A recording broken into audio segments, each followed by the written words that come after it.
Hello there and welcome here to another edition of the Husker Online Show. Sean Callahan, Steve Sipple. We're in the same shirt, Steve. How about that? Sipple. I didn't get the memo. What do you mean you didn't get the memo? That it was Husker Online Black Polo Day. It's Navy. Navy. It's Navy, young man. Well, Colorblind? Yes, I am. If you are, that's fine. Hey, Not like there's anything wrong with that. But we got a jam-packed fall camp edition of the Husker Online Show. Before I get into what we like to call opening headlines, Husker Online Show brought to you by Ellerbrock-Norris. They've been helping Nebraska business owners protect their purpose for over 120 years with risk management solutions built for local businesses. Ellerbrock-Norris partners with you on commercial insurance, group benefits, business exit planning, safety, and more. Start thinking long-term with your business and create a risk management strategy to protect it. Are your employee benefit costs going through the roof? Talk to Ellerbrock. Are workplace injuries skyrocketing your workers' compensation costs? Talk to Ellerbrock. Hoping to retire in the next 10 years and sell the business to key employees or a friendly competitor? Talk to Ellerbrock. Ellerbrock-Norris is helping you protect your purpose, whether it's your business and the employees in it, your life outside of work, or your future retirement goals. Head to ellerbrock-norris.com/HuskerOnline today to get your free risk evaluation. Thanks again to Ellerbrock-Norris for sponsoring us here on the Husker Online Show. Okay, let's get into the news, guys, because fairly significant headline dropped from head coach Matt Rule, who was not scheduled to talk on Tuesday, but he addressed the media for about 2 minutes, confirming that left tackle Teddy Prochazka suffered a season-ending knee injury. It is the opposite knee that he injured back in 2021, but he's also had both of his shoulders repaired as well. So you're talking about a left tackle now who's had 2 ACLs, one on each knee, and both shoulders repaired here over his career. Just a devastating setback for Prochazka, who was hoping to have a big junior season. devastating for Prochazka. Heartbreaking. I feel for him. I mean, you can't emphasize that enough. You really can't. Mm-mm. Now, as far as the team goes, okay, you don't want to use the word devastating. It's devastating for the individual. How would you characterize it for the team? Significant, because tackle depth was already an issue, and now it's one major piece less than it was. I mean, this was a guy that a lot of people had projected as a starter, even though during the open practice Saturday it was Turner Corcoran that was getting the first team reps at left tackle. Teddy did practice and, was able to work in as well, but that competition seemed to be pretty heated, but it was kind of a question of one of those two guys. But then beyond that things got a little concerning just because there's right now, Gunnar Gatula is your number 2 left tackle. Would he be number 2 right now? That's what Matt Rule said. We had heard grumblings, though, that before the injury, that don't be surprised if Corcoran ended up winning that job. And I thought that was interesting. Yeah. I think a lot of people just assumed Teddy was going to hold on to it and Corcoran wasn't going to be much of a factor coming off his injury. Well, now Corcoran, who had started 30 consecutive games before his injury last year, is back. And in terms of significance and value, he might be as important as any player now, because the drop-off from him to the next option, in my opinion, other than take out quarterback, is as significant as any position on this football team. He's just said a mouthful. I'd have to think about that, but try to debunk my take there. Yeah, I don't know. I don't know. I don't know. I just flat don't know what Gunnar Gatula has. I haven't never played really. I don't think he's traveled a little bit, but he's not played at this level. And you'd have to think about. There's just some guys I don't know much about, like Tyler Knack, Gunnar Gatula. So I don't know if that drop off exists like that or not. I mean, it's certainly in terms of experience, it's a huge drop off. Turner Corcoran is a really interesting study himself. He's been beset by injury almost since the time he arrived on campus. This is a great. Listen, injuries are never good.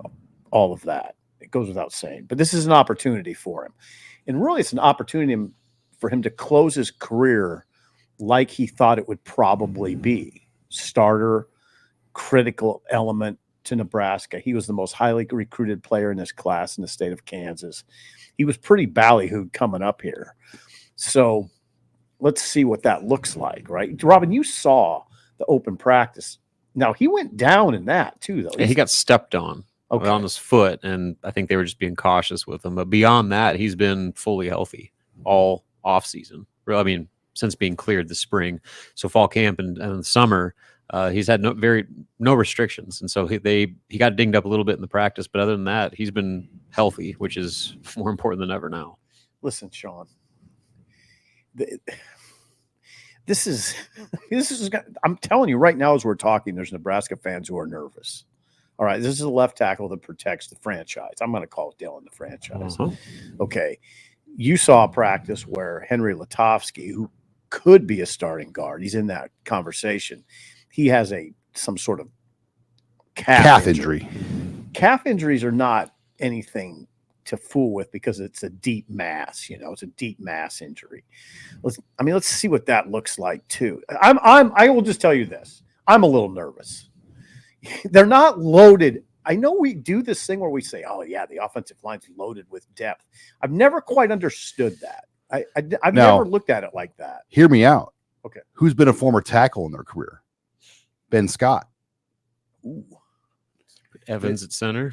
Ben Scott, our Sledge. But Ben Scott, but Evans, you're right, would make sense. Ben Scott has played tackle. Mm-hmm. If Sam Sledge ready for the prime. Well, it'd be probably Evans, but what if they didn't like how it looked? Because that's where he started. He was a starter at tackle for Arizona State. Now he's not a tackle body. Now Ben Hart has played 41 starts at right tackle. I don't know if Ben Hart could just kick right over. That's a huge transition. Mm-hmm. Yeah. Ben Scott was also a Ben was also a right tackle though. So yeah, I'm just throwing out what you could do. That's Jacob Hood doesn't seem ready. No. The two guys that Rule named, but with Teddy now out of the picture, were Corcoran and Gatula. So I think that's what they have right now. Tyler Knack at could left play tackle, but Tyler Knack's playing guard. Yeah, he was playing guard in the scrimmage. So Corcoran, you hope that Corcoran got stepped on and is okay. Yeah.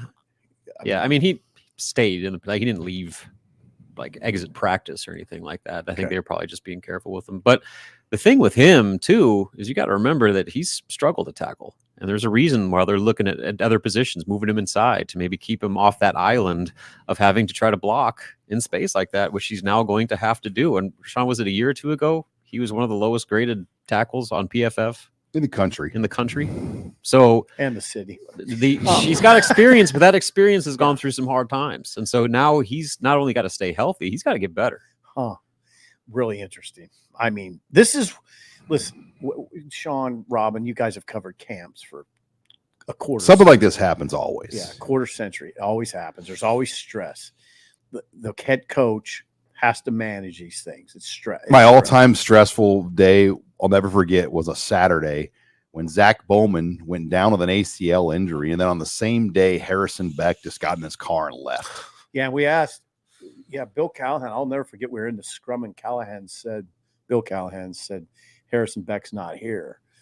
And I said to him, do you know where he is? And he goes, no, we don't. And I'm genuinely concerned about his whereabouts. Yeah. That's what yeah, that was a little tense moment in the scrum, right? All right. We have a missing person report. All right. Well, he was asking guys at lunch. Players told me this. If you were to drive from Nebraska to Florida, how would you go? And somebody's like, well, you'd go to Kansas City, then to St. Louis, and then kind of work your way to Nashville and down. And he was asking directions how you would do it. Yeah, that was pre-Google Maps, probably. Yeah, I think that was MapQuest. It was pre-smartphone era. You had to print out the sheet. We can joke about it. All right. Well, we got a fun show on tap. And guys, we have a fun live show now officially in the books for August 15th. Join us live at Zipline in the Beer Hall on 56th and Pine Lake Road, right next there to Campbell's Nursery in the Village Gardens area in South Lincoln. We are going to do a special preseason live show by our great partner and supporter of the Husker Online show, Zipline Brewing Company, at the Tap House there. And we're going to actually meet with the Zipline folks here later this week. But we're really excited, Robin. I'm excited to and from what I've heard, they've had a lot of great sales of Zipline. So thank you to our listeners that have helped Zipline have some of their better months they've had in a long time.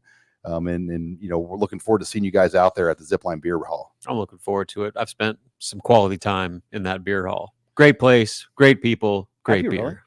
Yeah. Have you really? Yeah, it's right over. I mean, it's close to my house. You spent some quality time with Zipline beer. Yes, I have. And I think it's going to be live show. So we'll have it streamed on the YouTube, like on the TV, so you can see it.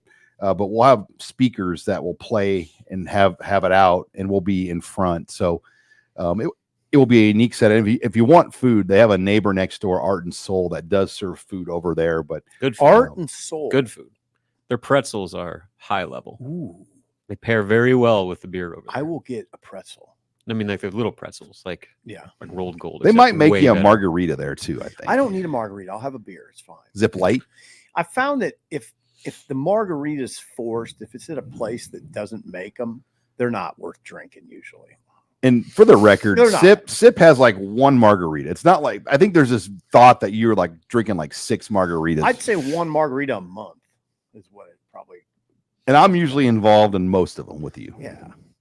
Yeah. I mean, I sort of fancy myself an expert, but I mean, if you go to a place and they say, well, we don't make them, but we'll make you one. I usually say, no, don't bother. Don't bother doing it. Now, I've seen you pull the kicker and go for 2 though before too. Oh yeah. Pull the kicker.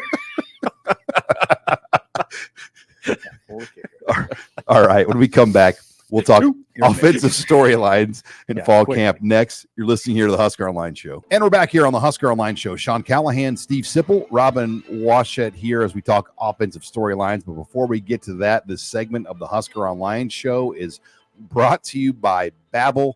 Have you ever wanted to learn a foreign language but just didn't have the time to go back to community college or go to a college and learn the classes? Babbel is a great way to pick up and learn a new language, and they make it so easy. They have 10-minute lessons. They're handcrafted by over 200 language experts to help you start speaking a new language in as little as 3 weeks. How freaked out would you be if I just started like speaking French in 3 weeks? I would be freaked out. I'll tell you one thing on a serious note. If you learn to speak Spanish, you know how marketable you are for jobs. Oh yeah. I mean, Sean, you'd probably lose me within a month. I mean, I'd be working on a cruise ship or something. Stay off Babbel. You might order the right taco this time. Let's not go back to that. To Wichita, but it's a horrifying, Rob. That was horrifying. Oh, I heard the gory details. But we got a great special, with Babbel. If you want to get on Babbel and try to learn a new language, we have a limited time deal for our Husker On listeners. Right now, we're going to give you 60% off your Babbel subscription, but this is only for our listeners at babbel.com/Husker. That's 60% off Babbel at babbel.com/Husker, spelled BABBEL.com/Husker. Rules and restrictions may apply. Thank you again to Babbel for sponsoring us here on the Husker Online Show. Okay, offensive storylines, because Robin, full disclosure, Sip and I were not at the open practice. Robin was with let our coverage, let our team. Excellent. And we've seen Dylan Raiola live. Your thought on Dylan Raiola and watching him in this situation. I mean, he checks every box. And I mean, he's got the size, the swag, the arm, the decision making. Most of his incompletions were just drops by the receivers. I mean, he missed some throws. Let's not act like he was like flawless. In fact, there was one of my favorite parts was they had, the coaches were kind of mic'd up throughout, and Glenn Thomas was mic'd up, and they were talking about the quarterbacks, and Dylan had a bad pass that kind of sailed over his receivers. Oh, horrible pass by Dylan there, like over the mic for the entire stadium to hear. So right? they're making sure that his pedestal isn't too high. But I mean, there's really nothing not to like about just the picture that whole Dylan Raiola thing is. Like, I mean, he just carries himself like, he's already an all conference level player. And I think that reverberates, I think, around the entire offense, where that confidence and having a guy with that just aura around him resonates with everybody else, where that confidence from across the entire offense starts to elevate. And he was, as you wrote, and it was an incredibly good rundown. And I mean, incredibly good. Thank you. you made it pretty clear. He came out with the one offense right away. Yes. So He led the team onto the field out of the tunnel. say no more. I mean, one of them, but like Yeah. he was right there, front and center. He was with the one offense. Now there was a lot that you covered. There's a lot of ground you covered in your rundown. I thought it was, for instance, it was interesting. Emmett Johnson started out as the number one running back, but Ramir, They alternated. yeah. And Ramir was right in the thick of it too. And Gabe Irvin looked really good. Like Gabe got some reps with the ones too on that opening team compete drive, and he was running hard. How about Mekhi Nelson? Yeah, he was the guy that I had to look up the numbers. Like, who's that? Oh, that's Mekhi Nelson. They brought him in June. He reclassified. He was going to be a 2025 and then decided to go back to being a 2024 and got to Nebraska after camp. So you talk about the postgraduate camp that brought Jalen Gramstad. They also brought in Mekhi Nelson as a camp workout player in June and added him to the team. But I want to ask you about Gramstad too, because that was a player at quarterback that received a lot of buzz, known as the NAIA National Player of the Year, undersized, kind of has a Joe Gann swagger to him, wants to be a coach someday. But from all reports, Robin, I mean, he looked good, especially for his first time out as a Husker. Yeah, kick and ball. I mean, he made some really nice throws, coupled like long touchdowns. I know he hit Malachi Coleman on one that just you had to do a double take. Like, which QB was that? Was that Raiola? Was that Kalen? Oh, it's Gramstad. And I'm sitting next to our intern Carter, who plays as close of attention to the team as anybody. We both agreed that if Gramstad was on the roster last year, he probably would be pushing for a starting job, given Nebraska's quarterback situation a year ago. And so, I mean, who knows where he factors into the grand scheme of things as far as making the depth chart. But just having a guy like that, who, I mean, he's gonna make people better. Like, even when you look down at the scout team and the younger receivers that might not get the first team reps, having a guy like that to just play with at such a high level, that's going to make everybody better. Think about Gramstad, what he looks at when he lines up at the line of scrimmage at receiver compared to what he surely did it in Northwestern. He was 25-1 as a college starter. He's 25-1, but look at the receivers he has now. Yeah, that's a good-looking group, by the way. Talk about eyeball Jerry tests. Rice. Excuse me? That receiver group. Yeah. Like, it's just from an eyeball test. Yeah. I mean, they got dudes. Yeah. So they started Naor, Banks, and Bonner. Yes. Lloyd was held out. Jalen Lloyd. Yeah, no Jalen Lloyd. He was held out. Bonner, hey, by the way, that guy, he's going to play. And he's going to play quite a bit. And he made some really nice catches. He looks really fluid out there at receiver. And just a big body, physical guy that, you look at what Satterfield has done with those types of players at his previous stops. That could be an interesting picture. Injury, and you sat, I don't know if you ever ran that story, Sip, but the injury he suffered when he came to Nebraska was gruesome. Well, I think he broke his leg in a car accident. His femur. Yeah, he broke his leg in a car accident. So, I mean, they told him he can possibly never walk again. Right. So it was a rough deal for him and his mom. And his mom was very determined right away. No, my son is going to walk and he's going to play. And yeah, Bonner is an interesting receiver to me because he has played fullback. He's a physical presence. I mean, if you see him, first of all, if you saw him, you would say he can't be a receiver. He's too big. He's big. Oh, yeah. He looks like a fullback, but he can run a little bit. And those other guys, Banks and Naor, are just beautiful looking. I mean, how many times did I tell you guys, and it used to drive, I'm sure it drove you crazy. I just didn't like the itty bitty committee. Yeah, the itty bitty committee. They don't have that. Now it's the exact opposite. Now they're big.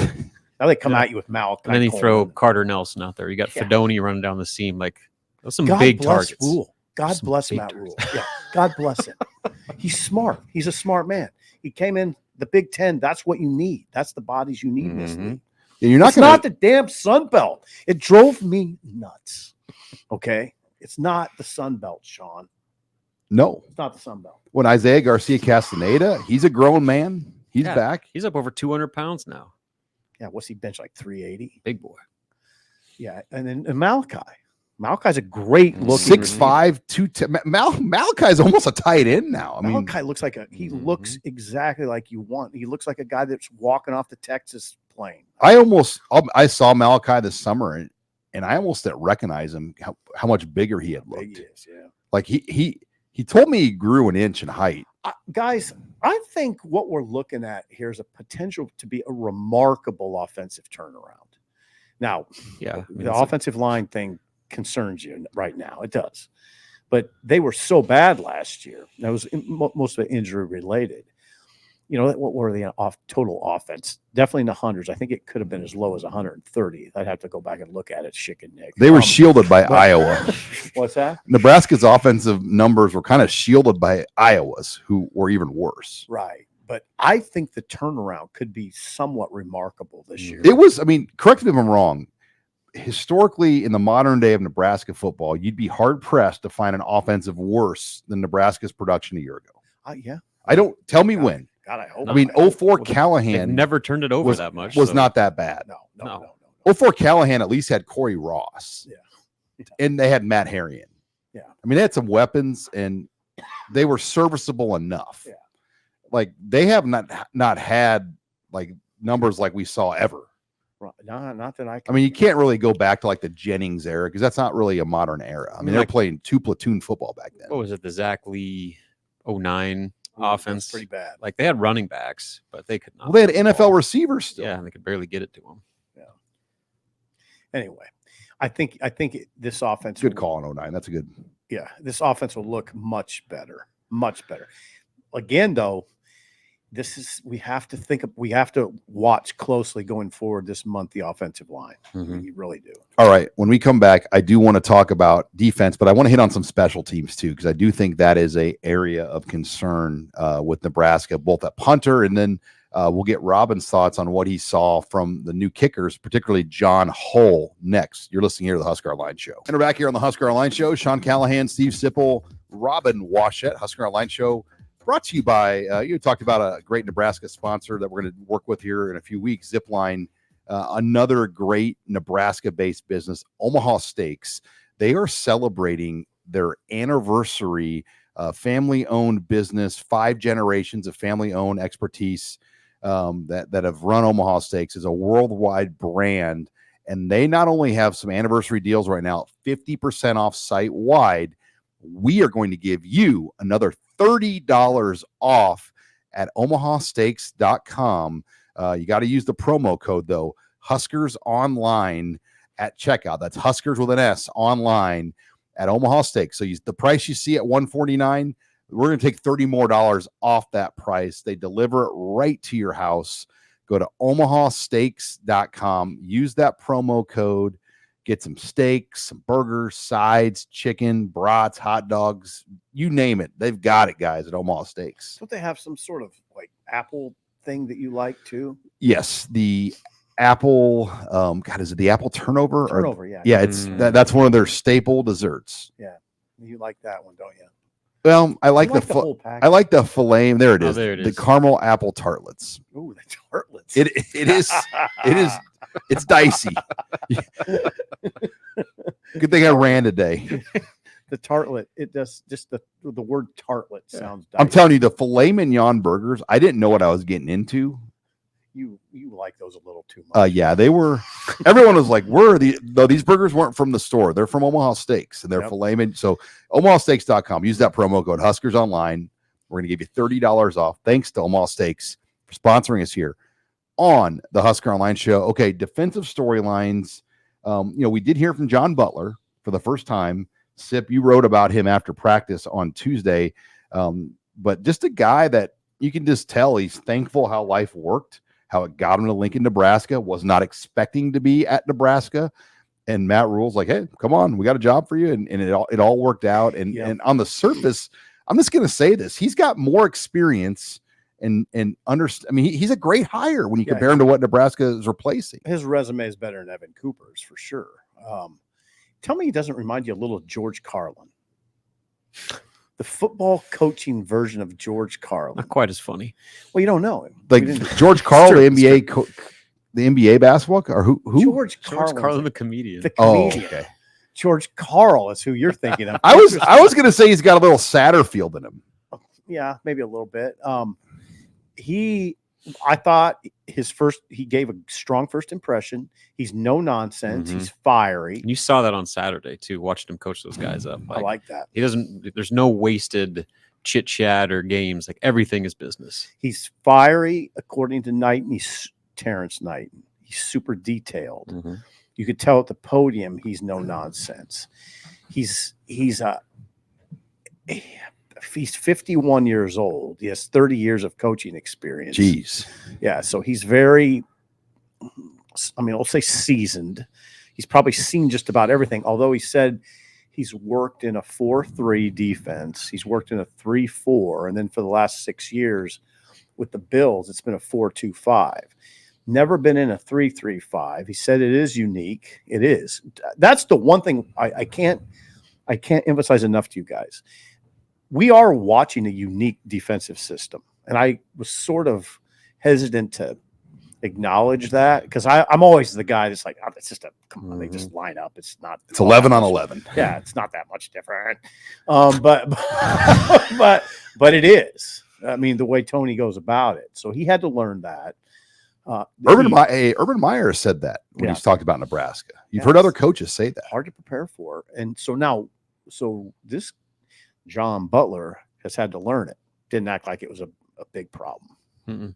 I think he liked the ability to mix and match his secondary and play 5 DBs and do a lot of different things with them. And I think that kind of was an appealing aspect, along with his relationship with Rule and the opportunity to come work at a place like Nebraska. I think being able to expand his football acumen, working in a new defense, and then also the amount of different wrinkles you can throw in with Tony White's scheme. I think that was also a draw for him as well. Well, now you add a second defensive coordinator type coach as well. Oh, no doubt. I mean, Evan Cooper was not a coordinator. I mean, he was trying to be someday. Yeah. He had that passing, but he didn't have the chops that Tony Butler has. And no, he doesn't. And the experience. Well, let's just say it this way. Butler thought he was ready to be a defensive coordinator.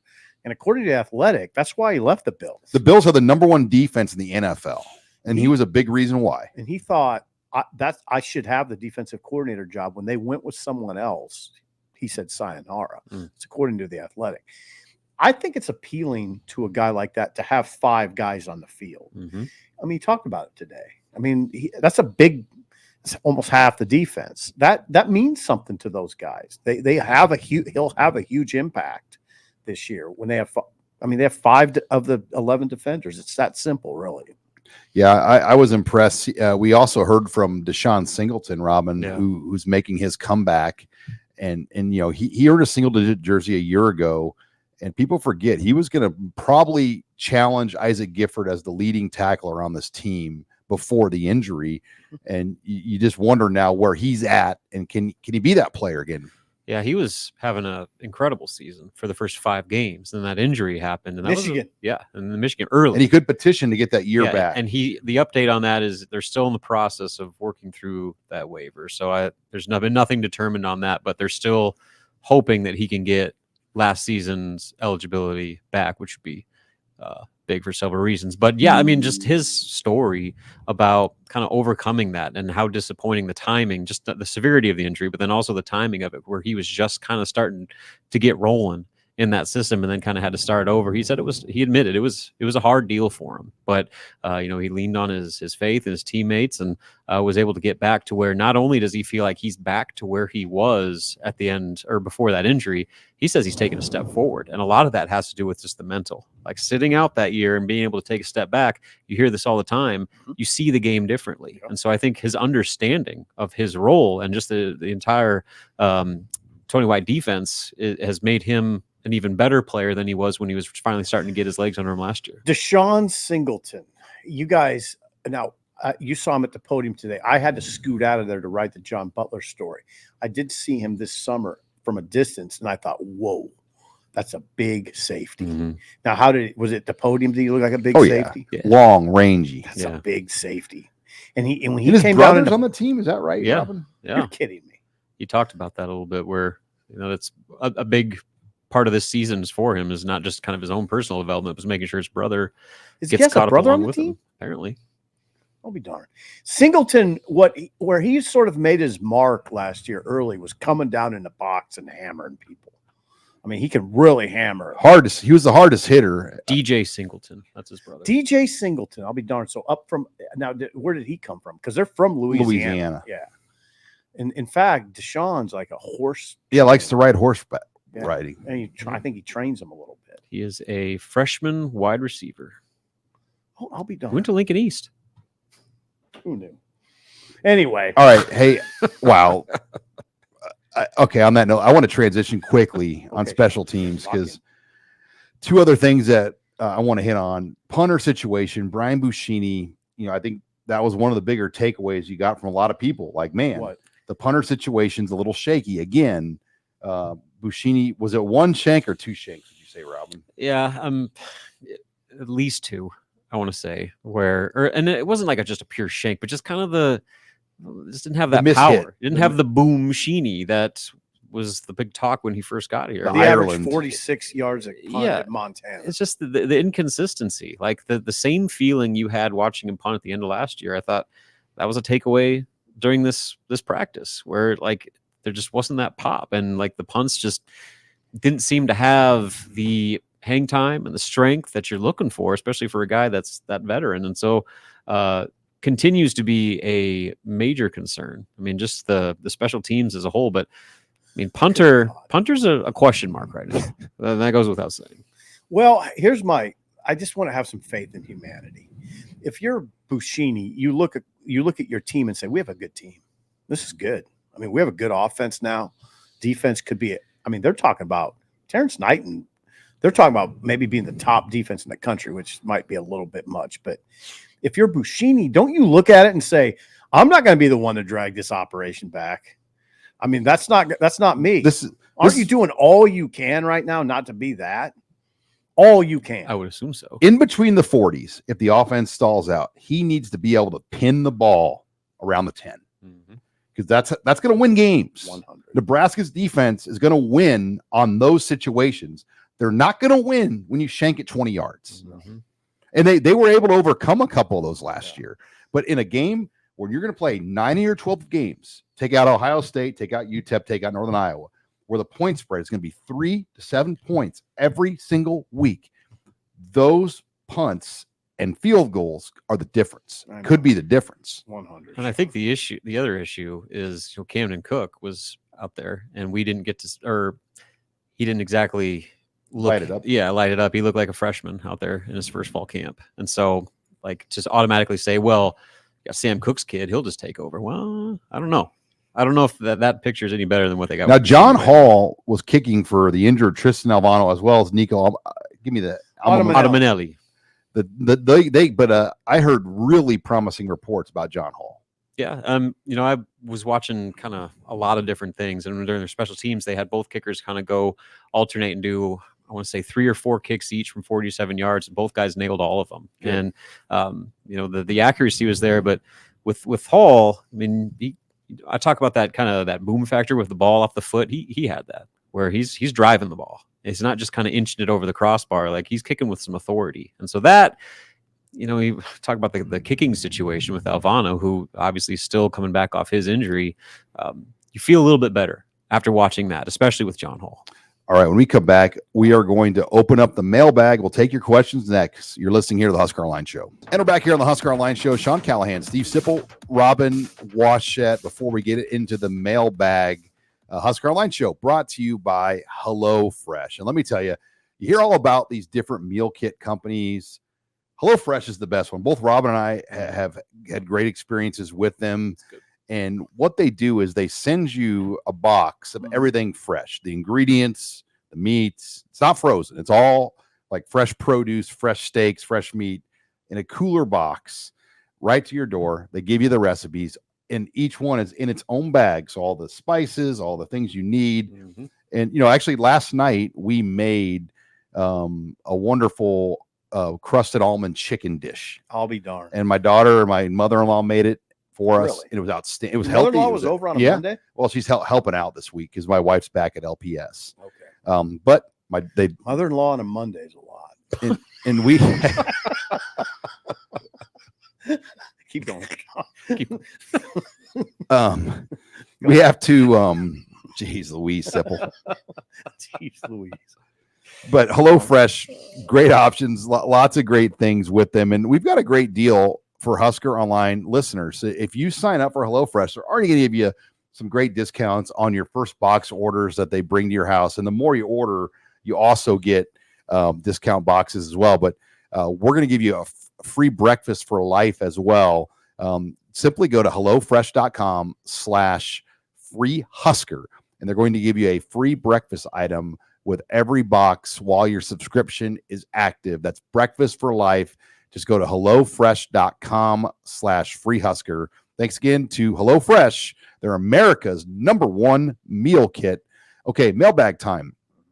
Lots of questions. Abby is at Big Ten Media Day, so I am handling the mailbag. But Husker Jake wants to know, what is the staff's plan for Heinrich Harburg? I'm assuming running the option with Ramir and obviously maybe as a backup quarterback. And look, I don't think Rule's going to really tip his hand, nor Marcus Satterfield, because you don't want anyone to know what the plan is for Heinrich Harburg. Because if there is a plan, you sure as hell ain't going to give it away. Well, what if the plan is just to have him play quarterback for Nebraska in this offense? Isn't that what Heinrich would want? Yeah, but if there was a plan to use him as like a wildcat or a red zone, short yardage. Sure. I'm open to that, I guess. Mm-hmm. I don't know. I always get a little, I don't know why I get edgy. I almost do it on behalf of a Heinrich.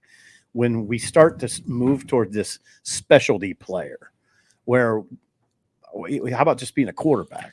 I have reservations too about if Dylan Raiola is the player you think he is and need him to be, you're going to take him off the field in goal line packages or whatever it may be. So like, great point. maybe if you're like using Harburg as a non-QB, but I mean, this is Dylan Raiola and you brought him here for a reason, to go score you touchdowns. Like, I think that's interesting.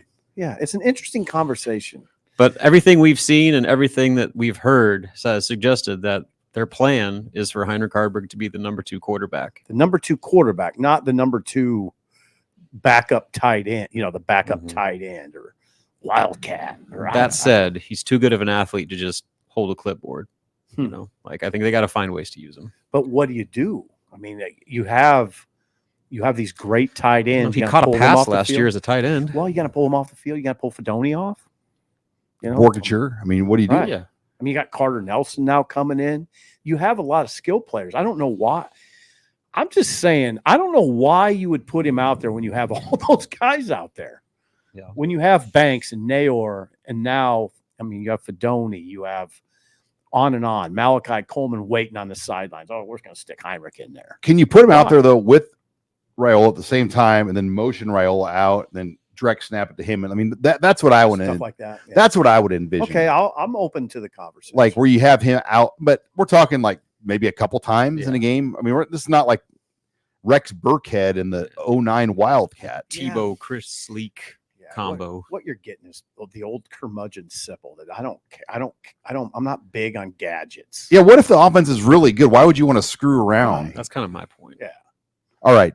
Next question. This isn't indoor. This isn't arena football. All right. And this is a hard one from Bill. I mean, kind of some recency bias based on the stats last year and what's coming back. But is this the fastest and most athletic defense you've seen at Nebraska in the last 15 years? Yeah. Look, I have a hard time saying that, Bill, because 15 that's 09 and 10. 09 and 10 were loaded with pros. Those were some of the best defenses I've seen since the 90s. I mean, do you remember in 2010 at Washington, Jake Locklear was a first-round draft pick, and Bo Pelini's secondary just made them look silly.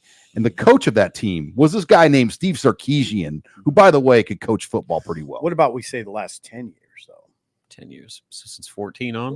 What about the Randy Gregory, Levante David defense? And Alfonso Dennard. Collins. Malik Collins. I just have a hard time because there hasn't been really a lot of draftable pros at Nebraska. No, that's what's interesting about this defense to me, guys, is I do like it. I like the sum of the parts. But how many first, second, third rounders are there? You don't see that, but you see a lot of good and very good players. It would be really good if someone raises to greatness. And somebody could. You could see that. Yeah. I mean, I think Nash would be a candidate. Ty Robinson's a candidate. I think Jamari Butler might be a candidate. I think Javin Wright might be a candidate. Where you got guys with potential, but right now there just isn't the star power for me to say that. Right. All right. I didn't give this one to Megan, but this one got my attention just now. Will Nebraska ever build a indoor stadium so they could actually compete with the big boys in baseball? Probably will never reach the College World Series or win it all until this happens. Indoor baseball stadium? There's just, I mean, unless somebody just left $100 million to Nebraska. I mean, I just don't see in today's era Nebraska's going to put that kind of money towards a baseball stadium. I don't see unless it was like some sort of like multi-sport complex where you could play baseball among other things inside of it, but a baseball specific dome. I don't see Who's got an indoor baseball stadium for college? I mean, their own. Nobody. The Gophers will play inside the Viking stadium. It's not their stadium though. But it's not theirs. But yeah, I don't see it happening. No. And I mean, I think their best bet is to continue to repair the relationship with the Salt Dog folks and update and renovate Haymarket Park, because that needs to happen. Yeah, it does. All right, let's move through. Yeah, you get all over the map here. When will Husker Online do a full facility tour? Brand new shiny toy.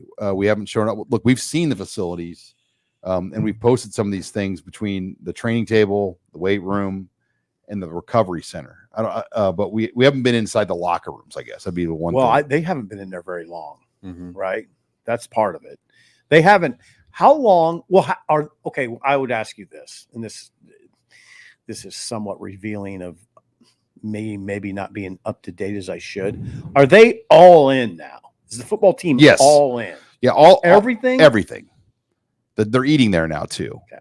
The only thing that like Hausman Construction's been out of that thing for several months.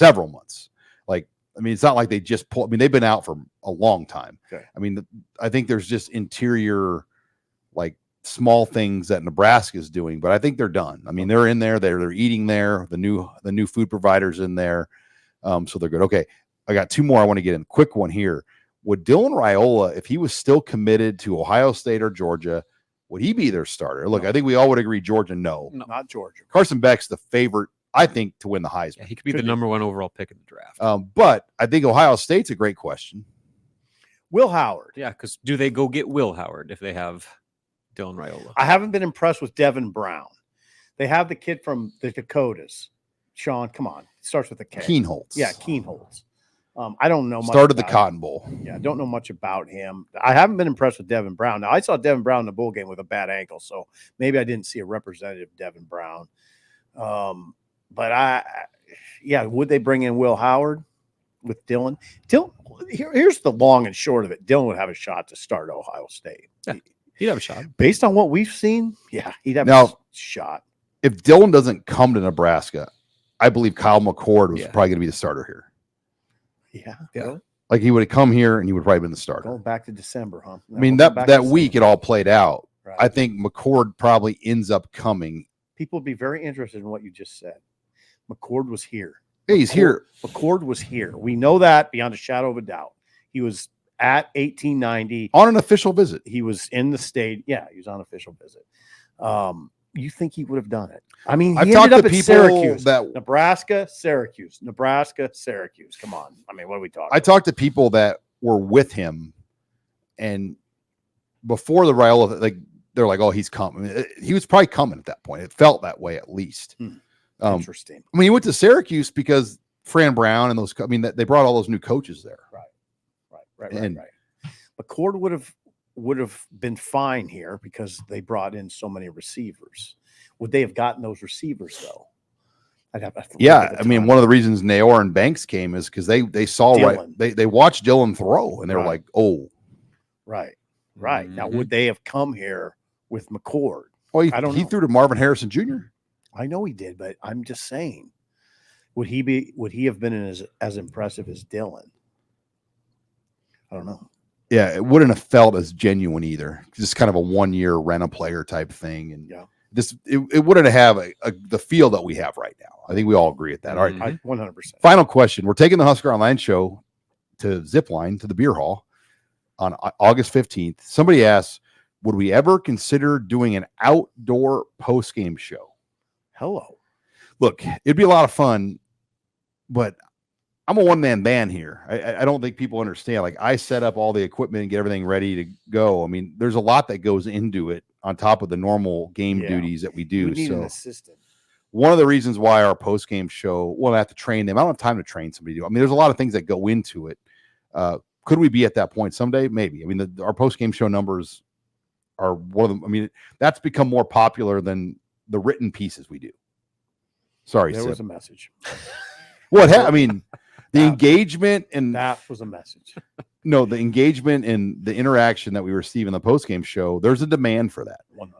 I think Husker fans want to talk to us or people that cover the team in our roles immediately after Somebody. games in that fashion. Anybody. Somebody. And I just want to talk. so we enjoy doing the postgame show. And the reason it works so well is we can just zip right up here to the office right after the game ends. With zip line. One thing I'll say is it would have to be somewhere Zip line other than over here if we're doing it outside, because like through the windows I can hear just like people going like running like shirtless down the street, people fighting, having like domestic arguments, cops, we've seen some fire stuff. trucks, like it's wild. It's a wild scene. Post game. Oh, we've seen it. You know, Ah, you know what I'm talking about. Some of these 11 a.m. games, there'll be a DJ down there, and the people that make it to the point when the DJ comes, they shouldn't be out. I mean, They've been going at it for a long time. machine. You just like see like AC/DC just blasting out a window. Yeah. So our location, we'd have to think about that one. I don't know if we could just pop Well, I don't outside think the office. postmaster is going to let us broadcast Oh, on the boy. front lawn of the post office. We need some form of security. Just I think the for answer is Sipples, let's just nothing keep else. it. Let's just keep it in here. Well, my theory is so many more things could go wrong, then the show wouldn't get on the air, and then that's a problem. Let's keep it in here. Yeah, simplify it. We've had a few studio guests bring food up. Yes, and we appreciated that. So, all right, when we come back, time for fall camp movers and shakers. We'll close the show with that next. You're listening here to the Husker Online Show. Final segment of the Husker Online Show. Sean Callahan, Steve Sipple, Robin Washett. Reminder, August 15th, we're going to be out at Zipline on 56 and Pine Lake for a special 2024 preseason preview live show. There is no cover. Join us at the Zipline Brewing Hall on 56 and Pine Lake Road. All right. And the segment, Stephen M. Sipple, as we get into our stock report, is brought to you by who? Larson Motors. I mean, at this point, you guys have to be curious about what that setup looks like, right? Yeah. Larson Motors in Nebraska City. I mean, we do this every week. I would think people would be like, I wonder what that place is like. We'll go see. I mean, just take the trip. It's not a hard trip. This is still a great time of year to go out there. It's probably, I mean, temperatures are down. It's going to be beautiful. If you're looking for a new vehicle, go for a new experience in Nebraska City at Larson Motors. Larson Motors is one of the Midwest's only dealerships with all of the major brands in one locale.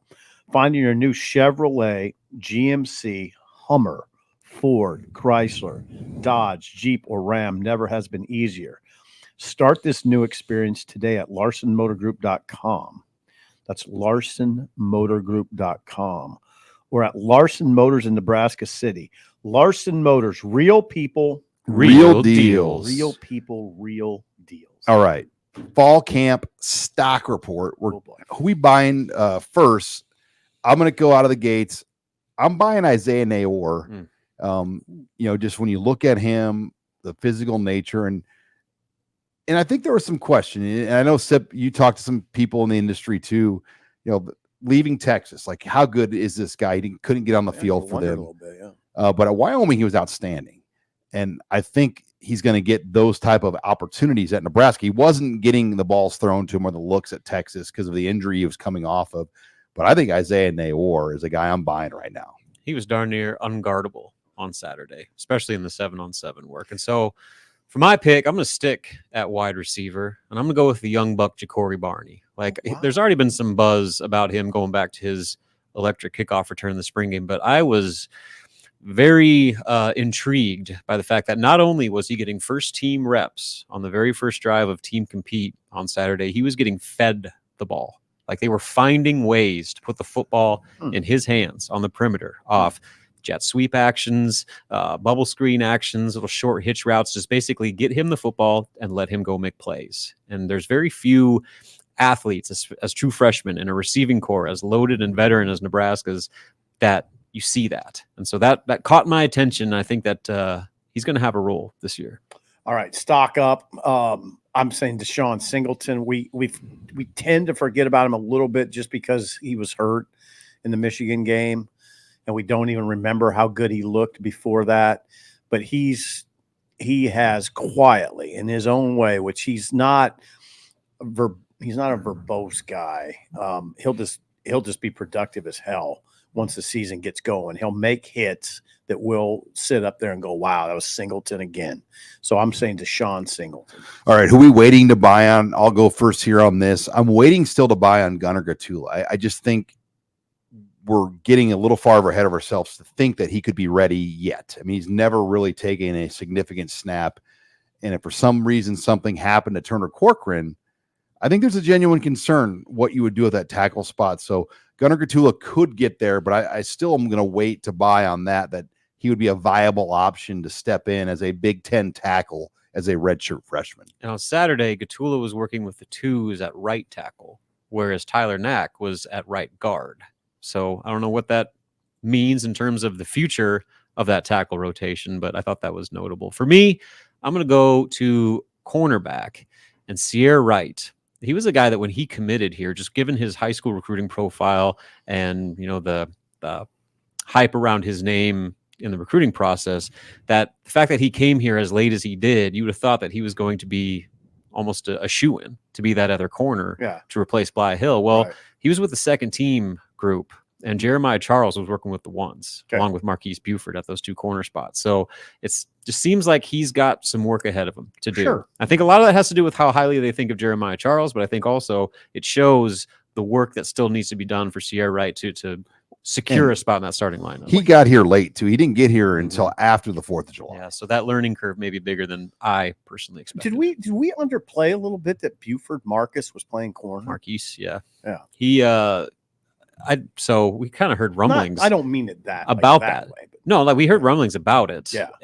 But during the little media day they did last week, I asked him, I was like, so you've been playing corners? So he wouldn't answer it. So I wonder if that's something that they've been kind of trying to keep under wraps a little bit, because he said, I'm willing to do whatever the team needs. Well, Hartzog has been saying he's been playing only safety. Yeah, he hasn't even working at corner. He says that's where I'm going to play this season is free safety. Wow. All right, Stephen. The obvious one's Buschini. I mean, I'm not, and we covered it, so we don't need to. I'm not going to go into depth on it. All I'm going to reiterate is, don't be the reason that this team is held back. Don't hold it back. I mean, he's going to have a big say in it. And we can have these conversations about Buschini because he's a grown man. He's married. He has a home. I mean, if he wants to kick in the NFL, there's going to be scrutiny. You might as well get used to it now. There's some scrutiny right now. Handle it. I mean, you're not 18 years old. No doubt. Let's do it. All right. Well, we will have Husker on the Headlines back later this week on Thursday. And again, if you're not a member of Husker Online, we've got a great special. It's the best deal you're going to find right now to get Husker Online. We're still doing this for our YouTube and podcast listeners. Get 2 months for $1. Simply use the promo code NU1. That's 2 months for $1. Promo code NU1. That's the best deal you're going to find to access Husker Online. For Steve Sipple and Robin Washett, I'm Sean Callahan signing off here for another edition of the Husker Online Show.